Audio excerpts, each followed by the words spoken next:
Direção defensiva. Ao transitar com a motocicleta sob chuva, adote postura defensiva, antecipando-se a situações de risco e freando bem antes do que seria o usual. Claro, porque pista molhada, mais espaço para parar. Já que a pista molhada aumenta a distância de parada. Acabei de falar, dei a resposta, né? Aumenta a distância de parada. Pista molhada aumenta a distância para você parar o veículo. Essa é a resposta. Distância de segmento, aumenta a distância de segmento. Olha, se você precisa de mais espaço para parar, você precisa aumentar a distância que você está seguindo alguém. Mas não é essa distância de segmento que encaixa aqui dentro. Se você pegar aqui distância de segmento e colocar aqui dentro e ler, ó, já que a pista molhada aumenta a distância de segmento. Não, a pista molhada não aumenta a distância de segmento. Por causa da pista molhada, eu tenho que aumentar a distância de segmento. Então, não encaixa, tá vendo? Distância de reação, mesma coisa. A pista molhada aumenta a distância de reação? Não, o tempo para você reagir não muda em relação à pista molhada. Reação é o tempo que você viu o perigo e levou o pé no freio. Isso tanto com a pista seca ou molhada não vai mudar. Isso muda conforme a sua condição, condutor. Se você estiver cansado, aí a distância, o tempo de reação aumenta. Tá preocupado, disperso com atenção em outras coisas, o tempo de reação aumenta. Agora, pista molhada ou seca não interfere no tempo de reação do motorista, tá? Todas estão corretas? Não, não estão todas corretas, não. Só a letra A mesmo que encaixa aqui. Sinalização viária. A placa crianças, que é essa aqui, ó, já deu até o significado e já mostrou a placa. Adverte que você deve seguir em frente, ignorando-a. Ignore a placa, finja que ela não estava ali. Ô, gente, essa aqui é aquela alternativa absurda, né? Toda questão tem uma absurda, tá, gente? Já chega eliminando, já que ela não faz o menor sentido. Dando sinal de luz, como seria isso, hein? Piscando farol? Tem gente que até faz isso, né? Mas para quê? Se não tem criança nenhuma ali, por exemplo, para que você piscaria o farol? E na legislação de trânsito nem existe essa regulamentação, piscar o farol para uma criança para avisar que você está passando por ali. Estranho, né? E eu estou falando que não tem criança porque às vezes tem a placa, né? Porque ali é uma área de recreação infantil onde crianças brincam, mas pode ser que naquele momento não tem ninguém, não é? Não é, tá, gente? Isso aqui não faz sentido. Buzinando de forma alguma. A gente não dirige buzinando, não. Redobrando a atenção e diminuindo a velocidade. Lindo, gente. Sem contar que aqui dá para aplicar a técnica do elefantinho.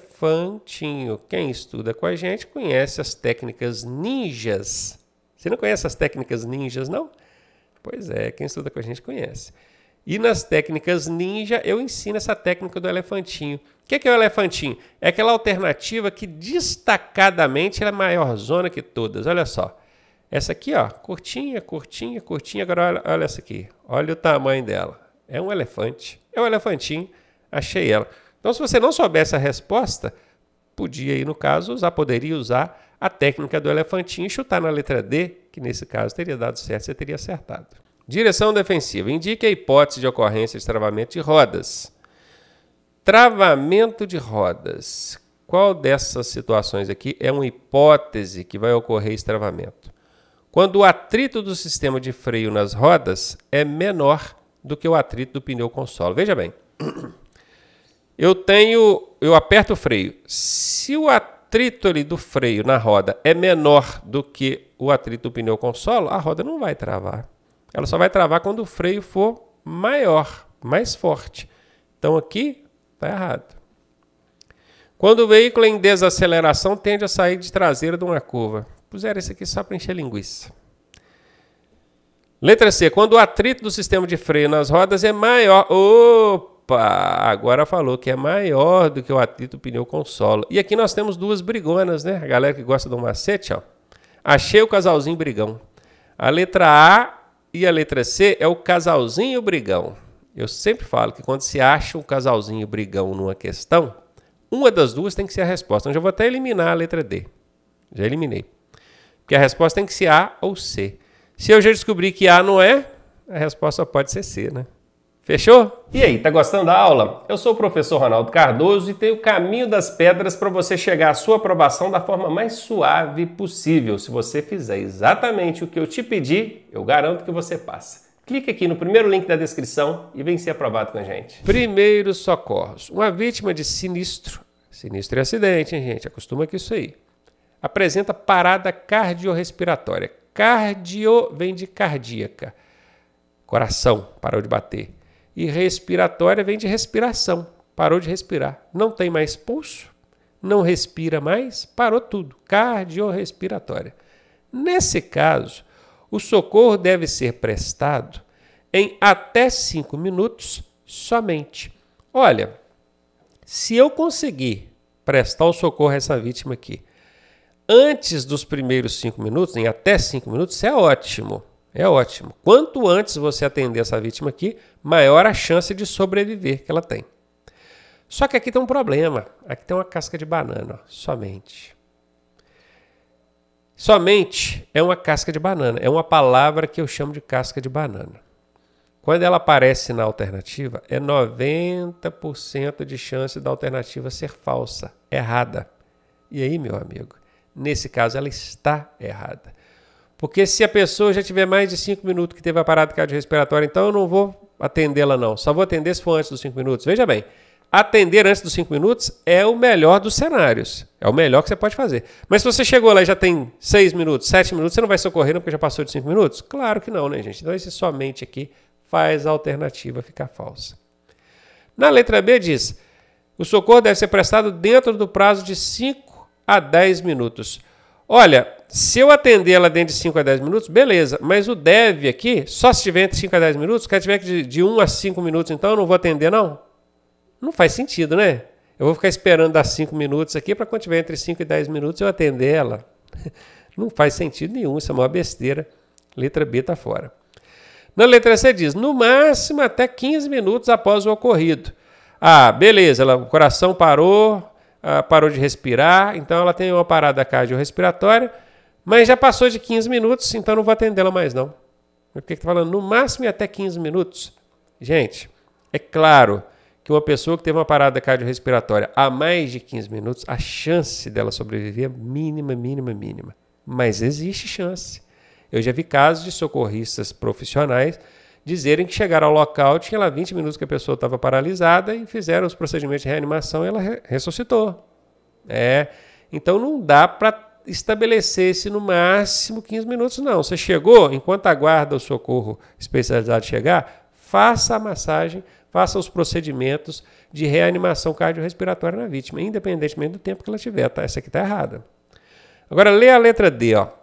O socorro deve ser prestado até que os sinais vitais se reestabeleçam. O que é sinais vitais?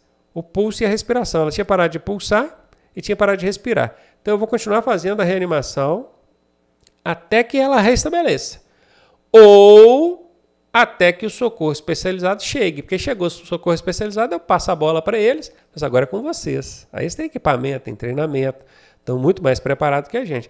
Aí passou para lá. Então, você não deve desistir da vítima. Independentemente do tempo que já aconteceu a parada cardiorrespiratória, você tem que adotar ali os procedimentos de ressuscitação cardiopulmonar e até que ela restabeleça os sinais ou que o socorro especializado chegue. Essa é a resposta, letra D de dado. Sinalização viária. Indica local para embarque e desembarque. Opa, embarque e desembarque. Onde eu deixo ou pego passageiros, né? De veículos coletivos, que são ônibus, micro-ônibus, ou individual. Quando fala individual, a gente pensa logo uma moto, né? Pois é, mas os automóveis também são considerados veículos de transporte de passageiro, transporte individual. Curioso, transporta ele 3, 4 pessoas, né? Mas sim, as motocicletas e automóveis são considerados transporte individual. E coletivo é quando é acima de 8 pessoas. Até 8 é transporte individual, acima de 8 coletivo. Então aqui eu estou falando de ônibus e automóveis. Qual dessas placas indica um local que eu posso embarcar ou desembarcar pessoas, estando eu num ônibus ou num automóvel ou numa motocicleta? Essa primeira aqui, da letra A, é estacionamento de trailer. Não tem nada a ver. Isso aqui é onde você vai tirar o seu trailer ali do reboque do seu carro, deixar ele lá, para você poder fazer um acampamento ou coisa do tipo, né? Não é. Essa aqui é terminal rodoferroviário. Pode observar que aqui tem uma linha de trem. Isso aqui é um trem, beleza? É um terminal rodoferroviário. Nem ônibus, nem automóvel, nem motocicleta para em terminal rodoferroviária. Aqui é só trem, né, gente? Me ajuda aí. E a galera ficou em dúvida entre essas duas, né? Tem um ônibusinho de lado e tem um ônibusinho de frente. E agora? Aí a primeira dúvida que surge é se é uma ou se é outra. E a segunda dúvida que surge é, mas automóveis também pode parar onde tem essas placas aqui para ônibus? No caso dessa aqui pode, que é o ponto de parada. Todo mundo chama isso aqui de ponto de ônibus, mas não é. Isso é um nome popular. Os motoristas adotaram isso aqui como um ponto de ônibus, pelo fato óbvio, talvez, de aqui dentro ter um ônibus desenhado, né? Mas não é que aquilo ali é exclusivo para ônibus, não. É porque foi a melhor forma de representar um local para embarque e desembarque de pessoas, de passageiros. Inclusive, quem mais faz uso dessas áreas são os ônibus, né? Os veículos de transporte coletivo, mas não é exclusivo de ônibus. O nome dessa placa é ponto de parada, não é ponto de ônibus, já de cara já aprende isso aí, que se perguntar na prova o significado exato, você colocar ponto de ônibus, você vai errar. É ponto de parada. E parada por quê? Porque não pode estacionar, é só parar para quê? Para embarcar ou desembarcar passageiros. E aí vale para motocicleta, para automóvel, para ônibus, qualquer um. Agora essa última aqui também não é a resposta, tá? A resposta é a letra B. E eu vou explicar por quê. Porque isso aqui significa terminal rodoviário. O que é um terminal rodoviário? Aí é lá na rodoviária, onde tem a plataforma de ônibus, e ali na plataforma só mesmo o ônibus pode encostar ali. O ônibus pode encostar ali para embarcar ou desembarcar pessoas, inclusive estacionar, ele vai estacionar ali, né? Mas um automóvel não pode, uma motocicleta não pode, ele é exclusivo para ônibus. Então presta atenção. Se tiver essa cabaninha aqui, ó, simulando um terminal rodoviário, é só ônibus, só veículo de transporte coletivo. Agora, se o ônibus estiver de lado, aí é ponto de parada, qualquer veículo pode imobilizar ali para embarcar ou desembarcar passageiros. Anote essa que isso vai ser válido para a sua prova e para a sua vida no trânsito, tá? Sinalização viária. As placas que têm o formato quadrado, fundo na cor amarela e pictograma na cor preta servem para quê? Quadrado, gente. Ela é quadrada. Tem gente que acha que não é quadrado. É quadrada. Só que eles pegam esse quadrado e botam ele inclinado, né? Nessa posição vertical aqui. É claro que se você for olhar fielmente, e eu aqui com a minha mão trêmula não vou conseguir desenhar um quadrado certinho, mas ela é um quadrado, tá? Um quadrado. Ela tem o fundo amarelo e pictograma é o desenho que vem aqui dentro. O pictograma ele é na cor preta, beleza? Que placas são essas, hein? Elas servem para regulamentar a via? Não. Aí seria placa de regulamentação, aquela que tem o formato circular, beleza? Não é. Ordenar o fluxo da via. Ordenar também é função de placa de regulamentação. Proibir, obrigar, ordenar, restringir, placa de regulamentação. São essas aqui, no formato circular. A indicação ao longo da via, indicação é função de placa de indicação, placas indicativas, né? Que é atrativo turístico, serviço auxiliar e por aí vai. Também não é. Alertar, é isso aí, gente. Placas amarelas, vamos fazer uma relação aqui, ó. Amarela são placas de advertência, que servem para alertar. É só ligar o A do amarela com o A do advertência, com o A do alertar. Não esqueça disso e você não erra mais essa questão em prova. Mais um aí de direção defensiva. O motociclista circulando em piso molhado ou cheio de areia deve o quê? Piso molhado ou com areia, tá escorregadio, né, gente? Vamos lá. Utilizar os freios traseiro e dianteiro de forma brusca. Brusca? Vai frear com toda a força num piso escorregadio? Não faz sentido, né? Utilizar somente o freio traseiro, olha, somente a casca de banana. Quem estuda com a gente sabe que onde tem uma casca de banana é 90% de chance dessa alternativa ser falsa. Utilizar o freio traseiro e o dianteiro de forma suave. De novo, ó, utilizar o freio traseiro e dianteiro de forma brusca. Utilizar o traseiro e dianteiro de forma suave. Veja que essas duas aqui, ó, a letra A e a letra C, são irmãzinhas brigonas, né? É aquele macete das irmãs. Anota esse macete aí, tá? Você vai gostar. Brigonas. Como é que eu sei que elas são irmãs? Porque elas são muito parecidas, olha. Utilizar os freios traseiro e dianteiro de forma brusca. Utilizar os freios traseiro e dianteiro de forma suave. Só muda o final. Só a forma aqui de usar o freio. Então, se elas são muito parecidas, elas são irmãs. E elas são brigonas, porque uma fala que é de um jeito, a outra fala que é do outro. Quando você perceber numa questão que tem duas alternativas que são irmãs brigonas, você vai fazer o seguinte, você vai eliminar as outras alternativas e você já sabe que a resposta tem que ser uma das duas brigonas. É sempre assim. Isso é um macetaço, muito bom, anota isso. Sempre que você encontrar duas irmãs brigonas, a resposta tem que ser uma das duas. Você já sabe que de forma brusca não pode, então já vou eliminar. Então seria utilizar o freio traseiro e dianteiro de forma suave. Letra C, essa é a resposta. Mais um é de direção defensiva. Onde acontece um terço é o 1/3, de cada 3, 1 acontece. De todos os sinistros de trânsito, sinistro, acidente. Seriam nas avenidas, nas vias preferenciais, nas rodovias ou cruzamentos. Tem muita gente que marca rodovia, porque vê muito acidente noticiado em rodovia, né? Principalmente os mais graves. Pois é, mas são nos cruzamentos que acontece 1 de cada 3 acidentes no trânsito. D de dado, questãozinha velha, manjada, cai direto, só anotar. 1/3 de todos os sinistros acontece nos cruzamentos. Direção defensiva. É falso afirmar que, para melhor ser notado, ou seja, percebido, esse notado aqui é percebido, os outros te veem. Melhor ser percebido no trânsito, o condutor deve acender os faróis no período de lusco-fusco. O que é lusco-fusco, professor?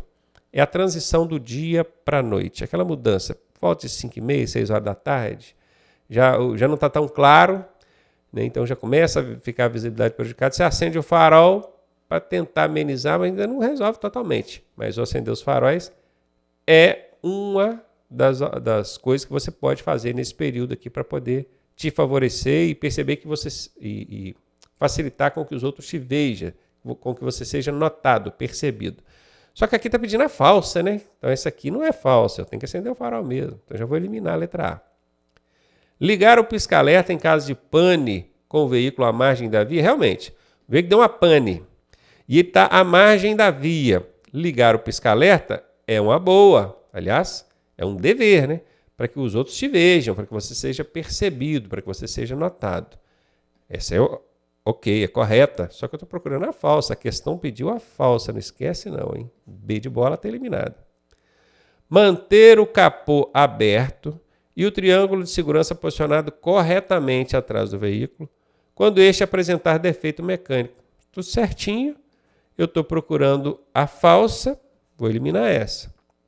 Ligar o limpador de para-brisas frequentemente.